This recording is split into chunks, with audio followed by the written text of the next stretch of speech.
RSS वालों, तुम क्या एक मिसाल पेश कर सकते हो कि मुल्क की जंग आजादी में तुम्हारे कौन से लोगों ने अंग्रेजों के खिलाफ आजादी में हिस्सा लिया? क्या तुम्हारे किसी एक लीडर का तुम नाम बता दो? अरे तुम तो अंग्रेजों से मिले हुए थे। तुम्हारे उस वक्त के सरसंघचालक ने कहा था कि आजादी की लड़ाई में हिस्सा मत लो। नाम लो मैं उनका। मेरे अजीज दोस्तों और बुजुर्गों, आज आरएसएस भारत के मुसलमानों को देशभक्ति सिखा रही है। जब जरूरत थी अंग्रेजों के खिलाफ लड़ने की तो आप तो खामोश बैठे हुए थे। जब जरूरत थी जेल को जाने की तो आप अपने घर में बैठे हुए थे। अरे हमने हर मैदान में इस मुल्क को अंग्रेजों की गुलामी से आजाद करवाया। नरेंद्र मोदी की जबान से आप कभी नहीं सुनेंगे कि आरएसएस ने इस मुल्क की आजादी के लिए अपना खून या पसीना बहाया। नरेंद्र मोदी बात करेंगे औरंगजेब की। रोजनामा खबरें में आपका खैर मकदम है। मैं कासिम सैयद। नाजरीन, आप जानते हैं कि उत्तर प्रदेश में चुनावी बिगुल बज चुका है। 10 फरवरी को पहली पोलिंग होगी और 7 मार्च को आखिरी पोलिंग होगी। 7 मराहिल में ये चुनाव होगा और 10 तारीख को उत्तर प्रदेश को नई सरकार मिल जाएगी या फिर योगी सरकार ही दोबारा सत्ता में आएगी। इसका फैसला जनता जनार्दन करेगी। लेकिन इस चुनाव में एक ऐसा फैक्टर है जिसने हर पार्टी की नींद हराम कर दी है। सोते जागते उठते बैठते चलते फिरते वो एक फैक्टर हर पार्टी के सर पर सवार है। उसको इस बात की फिक्र खाई जा रही है कि ऐसा न हो कि ये इसका मलबा हमारे सर पर गिरे।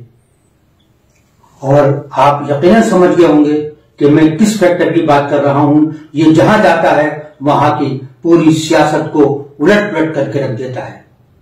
मेरी मुराद बैरिस्टर असदुद्दीन ओवैसी से है, जो ऑल इंडिया इत्तेहादुल मुस्लिमीन का सदर हैं और उन्होंने यूपी में भी ताज ठोकी है और 100 सीटों पर अपने उम्मीदवार खड़े करने का ऐलान किया है।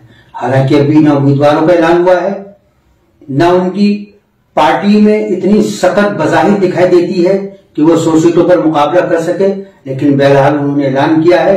तो अब तक मुस्लिम वोटों के ठेकेदार पार्टियां सबसे ज्यादा तशवीश में मुब्तला हैं कि आखिर क्या ओवैसी जिस तरह से पूरे उत्तर प्रदेश में घूम घूमकर उन्होंने रैलियां की हैं और उनकी रैली में लाखों की भीड़ आई है, और खासतौर से जो मुस्लिम नौजवान तबका है, बज़ाहिर ऐसा लगता है कि ओवैसी उनके दिलों में राज कर रहे हैं, उनके दिलों की धड़कन बन चुके हैं।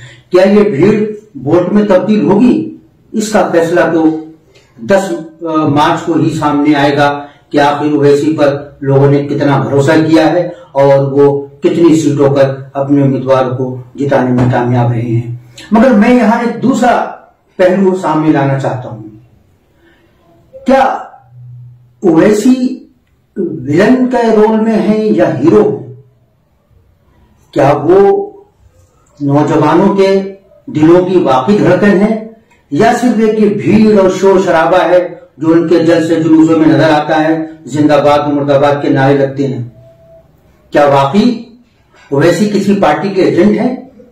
क्या वो किसी खास पार्टी की मदद करने के लिए आते हैं या उनका एक टारगेट है, एक मुद्दा है, वो एक धाकड़, एक सशक्त और ताकतवर बोल्ड लीडर हैं और वो इस पर यकीन के साथ बोलते भी हैं, कहते भी हैं कि मुसलमानों की अपनी लीडरशिप होनी चाहिए।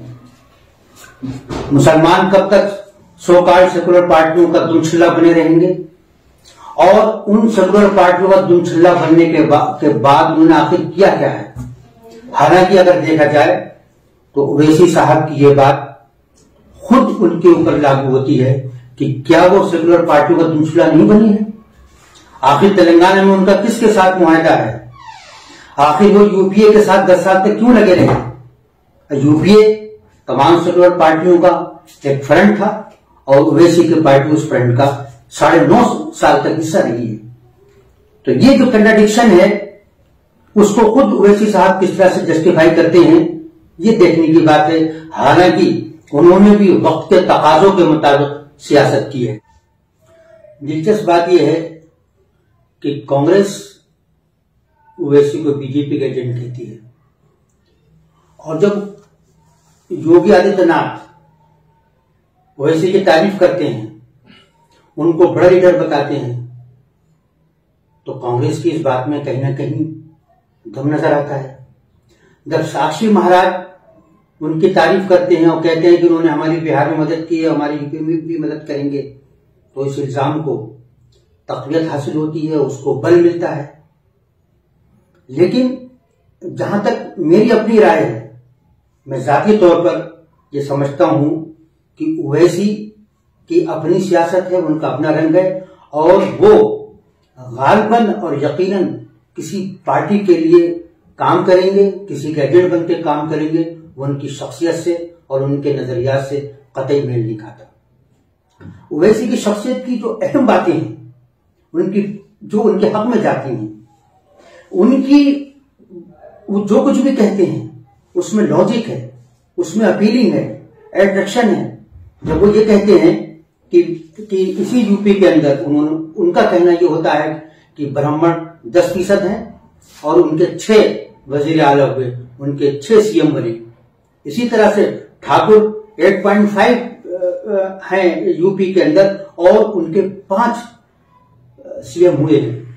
इसी तरह से यादव भी कमोबेश 7 से 8% हैं और उनके 3 वजीर आला हो चुके हैं, 3 सीएम हो चुके हैं। और मुसलमान इस रियासत की आबादी का 19 से 20% के दरमियान हिस्सा है और उसका आज तक कोई वजीर आला नहीं हुआ है। तो आखिर जब ये चंद फीसद वाले अपना सीएम बना सकते हैं, तो 20% वाला अपना सीएम या डिप्टी सीएम क्यों नहीं बना सकता? इसमें अपीलिंग है, हालांकि लॉजिक गलत है। इसलिए कि 10% यादव के साथ जब दूसरा हिंदू वोट मिलता है तो एक ताकत बन जाता है। जब ओबीसी जो यूपी का 40 से 46% है, जब वो एक पलड़े में चला जाता है तो उसी का सीएम बन जाता है। मुसलमान सिर्फ 20% वोटों की बुनियाद पर सीएम नहीं बना सकता। पूरे यूपी के अंदर जैसा कि दावा किया जाता है कि 100 सीटों पर वो असर रखते हैं, जिसको चाहे जिता दें, जिसको चाहे हरा दें, तो 100 सीटों से सरकार नहीं बनती है। अगर ये मान लिया जाए कि वो तमाम की तमाम सीटें मुसलमानों की झोली में आ जाएंगी। हालांकि अब तक कभी इतने एमएलए यूपी के असेंबली में नहीं पहुंचे हैं। इसी तरह ओवैसी जब ये कहते हैं कि हम कुम्हार क्यों बनते हैं, हम दुल्हन को डोली में सवार करा के सत्ता की दहलीज तक छोड़कर आते हैं और हमें हमारी मजदूरी भी नहीं मिलती, तो इसमें अपीलिंग है। जब वो बेरोजगारी की बात करते हैं तो उसमें भी अपीलिंग नजर आती है। जब वो ये कहते हैं कि नौजवानों के साथ, मुसलमानों के साथ तासुब हो रहा है, उनके साथ ज्यादती हो रही है, उनके को फिरका वाराना तसादुम के नतीजे में सरासर नुकसान मुसलमानों का होता है, तो जब वो आदाद शुमार के साथ अपनी बात रखते हैं तो उसके अंदर लोगों को अपने दिल के अंदर छूती हुई बात महसूस होती है। वो बातें हैं तो ओवैसी की तकरीर, लक्ष्यदार तकरीर, खूबसूरत तकरीर, दमदार आवाज के साथ जब वो बोलता है, ऐसा लगता है जैसे शेर दहाड़ रहा हो। इसीलिए उनके अनुयायी, उनके फॉलोअर्स उनको इस नारे के साथ कहते हैं, कौन आया, देखो शेर आया।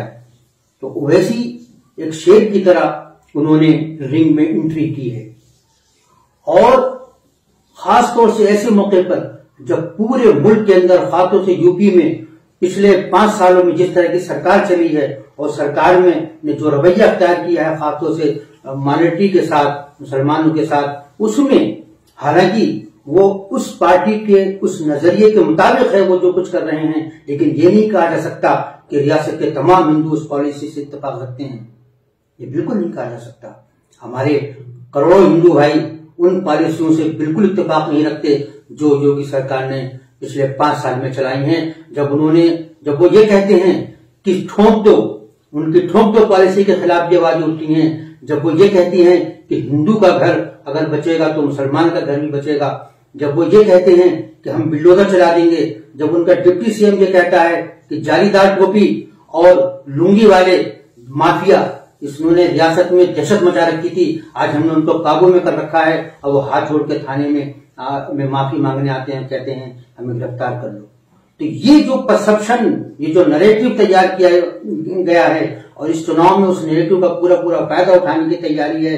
अगर ओवैसी इसी बात को अपने अंदाज में कहते हैं तो नौजवानों को खासतौर से ये लगता है कि वो हमारी महरूमी, हमारी मायूसी और हमारे पिछले दिनों में जिस तरह की खामोशी एक हमारी लीडरशिप ने तैयार कर रखी है, कम से कम एक आदमी तो बोलने वाला है। पार्लियामेंट में अगर कोई आवाज गूंजती है तो ओवैसी की आवाज गूंजती है। 3 तलाक के मामले पर कितने मेंबरान पार्लियामेंट हैं और कितने मेंबरान पार्लियामेंट बोले, सब जानते हैं। ये बात ओवैसी के हक में जाती है। इसलिए कहा जा सकता है कि ओवैसी का जो नशा है वो धीरे धीरे रगों में पहुंच रहा है, और अगर वो बिहार की तरह यहां भी किसी भी तरह का कोई सरप्राइज दे दें तो किसी को ताज्जुब नहीं हो। अब 2-3 बातें वो कह दी जाएं जो उनके मुखालिफिन उनसे सवाल करते हैं और उनके हामियों का फर्ज है कि वो उन सवालों का जवाब दें। मसलन एक बात ये कही जाती है कि वो अपनी तकरीरों में बीजेपी को कम कोसते हैं और सेकुलर पार्टियों को ज्यादा कोसते हैं, उनको ज्यादा क्रिटिसाइज करते हैं। और अगर आप एनालिसिस करें तो ये बात काफी हद तक सही नजर आती है। इसी तरह मुझसे ये सवाल किया जाता है कि यूपी में आके 100 सीटों पर चुनाव लड़ रहे हैं, बिहार में जाते हैं तो वहां भी अच्छी खासी सीटों पर अपने उम्मीदवार खड़े करते हैं। वो खुद अपनी तेलंगाना रियासत में 10 से 12 सीटों से ज्यादा उम्मीदवार खड़े नहीं करते। वो तेलंगाना की मुस्लिम अक्सरियती अजला में जैसे आदिलाबाद है, निजामाबाद है, इनमें अपने उम्मीदवार खड़े क्यों नहीं करते? ये सवाल उनसे किया जाता है और उनके हामियों की तरफ से इसका तशफ़ी बख्श जवाब नहीं मिलता। इसी तरह से एक सवाल उनके ऊपर एतराज ये भी है कि सीजनल लीडर हैं, ये कुछ दिनों के लिए आए हैं और यहाँ तकरीरें करने के बाद अगर उनके 2-4 एमएलए जीत भी गए, उसके बाद वो यूपी में कितना आएंगे, कितना यहाँ रुकेंगे, इनकी कोई लीडरशिप मुतबादिल यहाँ अभी तक तैयार नहीं हुई है, तो आखिर किसके रहम करम पर छोड़कर जाएंगे? ये भी एक सवाल है। बिहार में उन्होंने जितना दौरे किए हैं जीतने के बाद, वो उसके ये सवाल उसको और ज्यादा मजबूत कर देता है। इसी तरह से एक सवाल ये भी है कि वो उन्होंने कई बार इस बात का ऑफर किया कि वो समाजवादी पार्टी से, बीएसपी से, किसी कांग्रेस और बीजेपी को छोड़कर किसी के साथ भी समझौता करने को तैयार हैं। तो उनसे सवाल ये किया जाता है कि यूपी के अंदर जो मुस्लिम जमातें हैं, आखिर वो उनके साथ समझौता क्यों नहीं करते? वो मुसलमानों की बात करते हैं लेकिन मुसलमानों के साथ समझौता करने के लिए तैयार नहीं है। ये कुछ सवालात हैं जिसका जवाब उन लोगों को देना चाहिए जो ओवैसी साहब को सपोर्ट करते हैं और ओवैसी साहब को पसंद करते हैं और उनको ये लगता है कि जरूरतमंद, बेबाक, बेखौफ लीडर हमारे दरमियान आया है और मुसलमानों की लीडरशिप को सामने आने का इससे ज्यादा बेहतर और मुनासिब नहीं हो सकता।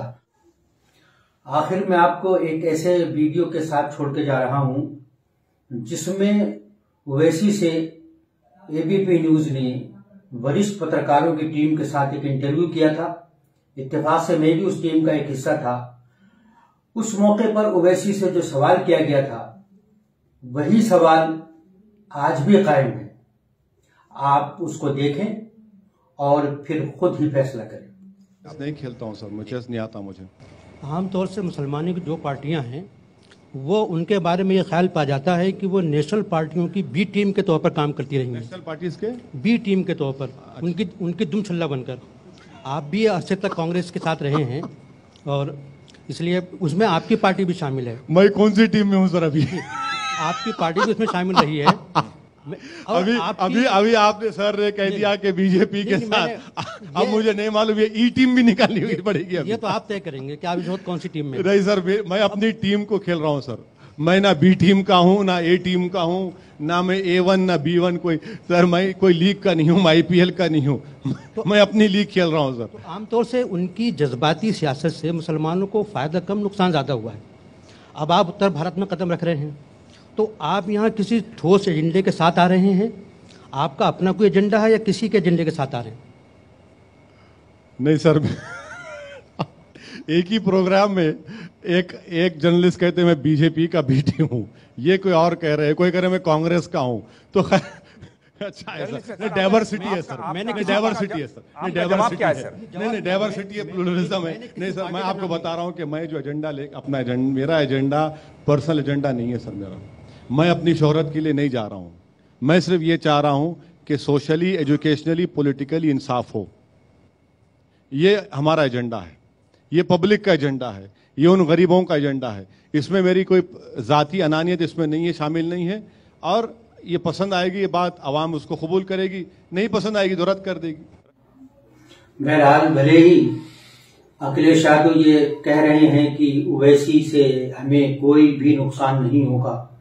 भले ही आसाम के वजीर आला ने ये कहा हो कि निजाम की तरह और दफा 370 की तरह ओवैसी का नाम भी मिट जाएगा, लेकिन हकीकत ये है कि ओवैसी आज हर सियासी पार्टी के गले का कांटा बन चुके हैं। बीजेपी को यह डर है कि अगर मुस्लिम वोट नहीं बिखरा जैसा कि उसकी ख्वाहिश है और ओवैसी के उन उम्मीदवारों को मुसलमानों ने जिताया जो उम्मीदवार जीतने की पोजीशन में हुआ, तो बहुत भारी पड़ जाएगा। इसलिए ओवैसी को नजरअंदाज कर रहे हैं, लेकिन नजरअंदाज करने की हिम्मत किसी पार्टी में भी नहीं है और इस बात का एतराफ करना चाहिए।